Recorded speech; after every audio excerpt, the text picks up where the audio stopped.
এবং যদি কোনো ব্যক্তি জড়িত থাকেন তাদের বিরুদ্ধে লিগ্যাল অ্যাকশন নেওয়ার জন্য এবং সেখানে গভর্নমেন্টের কি পরিমাণ ফিনান্সিয়াল এবং পরিবেশগত ক্ষতি হয়েছে সেটার একটা রিপোর্ট দেওয়ার জন্য। অ্যানাদার একটা ডাইরেকশন চেয়েছি, সেটা হয়েছে যে আমরা বলেছি যে সেখানে অ্যাডিশনাল ফোর্স পাঠানোর জন্য যাতে পর্যটকদের যাবতীয় নিরাপত্তার ব্যবস্থা করা হয় এবং ক্ষয়ক্ষতি যা হয়েছে তারপরে যাতে আর কোনো ধরনের ক্ষয়ক্ষতি হতে না পারে এই জন্য আমরা রেসপন্ডেন্ট নাম্বার 6 এবং 7 এর প্রতি ডাইরেকশন চেয়েছি।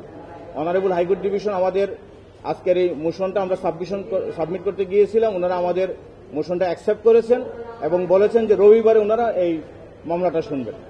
আমরা সেখানে ডাইরেকশন চাইছি রিপোর্ট দেওয়ার জন্য রেসপন্ডেন্ট নাম্বার 2, 3 এবং 4 এর কাছে।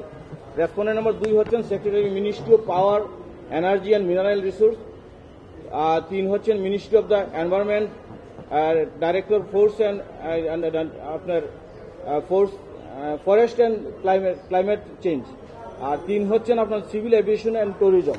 আমরা 3টা রিপোর্ট বলছি ইন্ডিভিজুয়ালি দেওয়ার জন্য, প্রত্যেকে আলাদা আলাদাভাবে রিপোর্ট দেবেন। রিপোর্ট দেওয়ার পর, কারণ আমরা ওইখানে কনসার্ন যারা লোকাল অথরিটি আছেন তাদের কাছে আমরা কোনো রিপোর্ট চাই নাই, কারণ অনেকেরই ধারণা যে এই ঘটনার সাথে লোকাল অথরিটিও থাকতে পারেন, যে কারণে আমরা লোকাল অথরিটির কাছে রিপোর্ট চাই নাই, আমরা মিনিস্ট্রি পর্যায়ে রিপোর্ট চাই।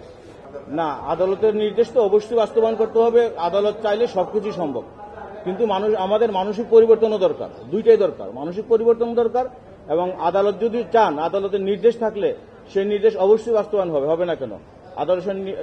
আদালতের নির্দেশ বাস্তবায়নের জন্য সবার উপরে এটা অবশ্যই পালনীয় এবং এটা অবশ্যই পালন করতে হবে।